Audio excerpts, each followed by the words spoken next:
इस वीडियो में 60वीं 61वीं और 62वीं बीपीएससी प्री परीक्षा में जो राज्य विशेष से प्रश्न पूछे गए थे उसको देखेंगे। तो चलिए शुरू करते हैं और देखते हैं पहला प्रश्न क्या है। पहला प्रश्न है, बिहार में 2005-06 से 2014-15 के मध्य किस क्षेत्र ने सर्वाधिक वृद्धि दर्ज की?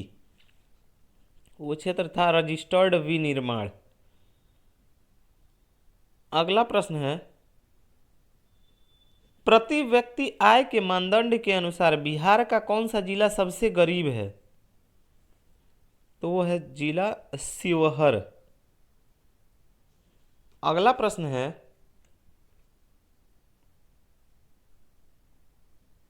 जीविका बिहार सरकार की एक पहल है, इसका संबंध है?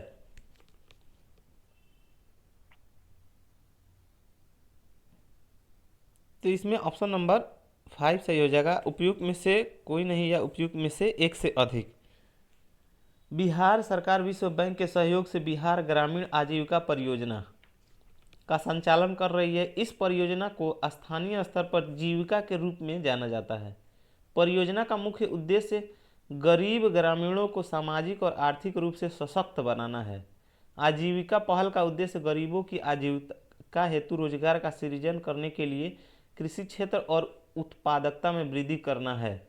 इसके अलावा तकनीकी सहायता, सेवा क्षेत्र में निवेश और बाजार की आवश्यकताओं के अनुरूप कल पूर्जों की स्थापना तथा परियोजनाओं का लक्ष्य प्राप्त किया जाएगा। आयोग ने इसका उत्तर 5 दिया है, अर्थात जीविका, रोजगार एवं गरीबी उन्मूलन दोनों से संबंधित है, तो एक से अधिक वाला आंसर हो जाएगा। अगला प्रश्न है, बिहार में SPUR परियोजना का संबंध है?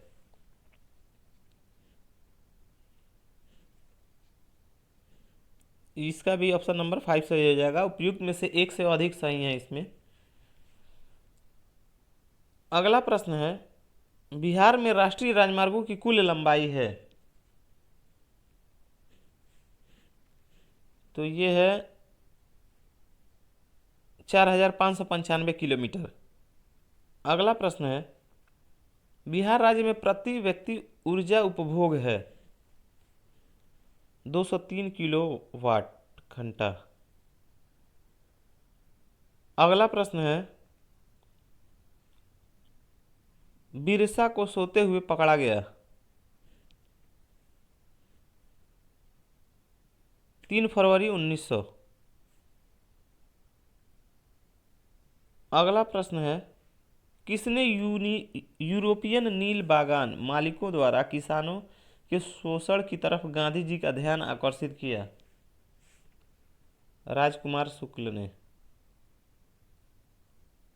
अगला प्रश्न है, असहयोग आंदोलन के दौरान किसने पटना कॉलेज छोड़ा जबकि उनकी परीक्षा के केवल 20 दिन ही बचे थे? जयप्रकाश नारायण ने। अगला प्रश्न है, अखिल भारतीय फॉरवर्ड ब्लॉक की स्थापना के लिए सुभाष चंद्र बोस से कौन जुड़े और INA आंदोलन के साथ भी जुड़े रहे? शीलभद्र याजी। अगला प्रश्न है, बिहार के किस वकील ने असहयोग आंदोलन के समय अपनी लाभप्रद वकालत छोड़ दी थी? राजेंद्र प्रसाद। अगला प्रश्न है, उदंतपुर शिक्षा केंद्र निम्नलिखित में से किस राज्य में अवस्थित था? बिहार में। अगला प्रश्न है, बिहार का प्रथम मुस्लिम विजेता कौन था? बख्तियार खिलजी। अगला प्रश्न है, कर्नाट वंश का संस्थापक कौन था? नान्यदेव। अगला प्रश्न है, नालंदा बिहार का विध्वंस किया था? बख्तियार खिलजी। अगला प्रश्न है, कर्नाट वंश का अंतिम शासक कौन था? हरि सिंह। अगला प्रश्न है, राजनीति रत्नाकर का लेखक है? चंदेश्वर। अगला प्रश्न है, उद्वंत प्रकाश का लेखक है? मौली कवि। अगला प्रश्न है, निम्नलिखित नहर प्रणालियों में से किसमें बिहार के क्षेत्र में सिंचाई होती है? किससे बिहार के क्षेत्र में सिंचाई होती है? त्रिवेणी नहर से। अगला प्रश्न है, निम्नलिखित भू आकृतियों में से किसके द्वारा बिहार राज्य का उत्तर पश्चिमी भाग घिरा है? सोमेश्वर पहाड़ी श्रेणी। अगला प्रश्न है, तेल नदी निम्नलिखित नदियों में से किसकी सहायक नदी है?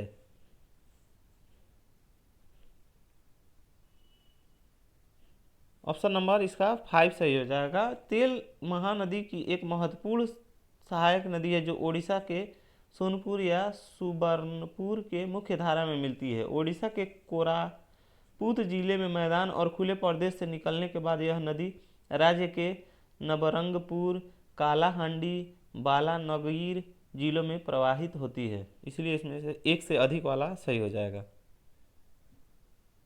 अगला प्रश्न है, निम्नलिखित जिलों में 2001 से 11 के दौरान कहाँ सर्वाधिक जनसंख्या की वृद्धि हुई? मधेपुरा में। अगला प्रश्न है, बिहार में निम्नलिखित में कौन रेशम सिल्क वस्त्र उत्पादक केंद्र है? भागलपुर। अगला प्रश्न है, निम्नलिखित स्थानों में से भारत वैगन एवं इंजीनियर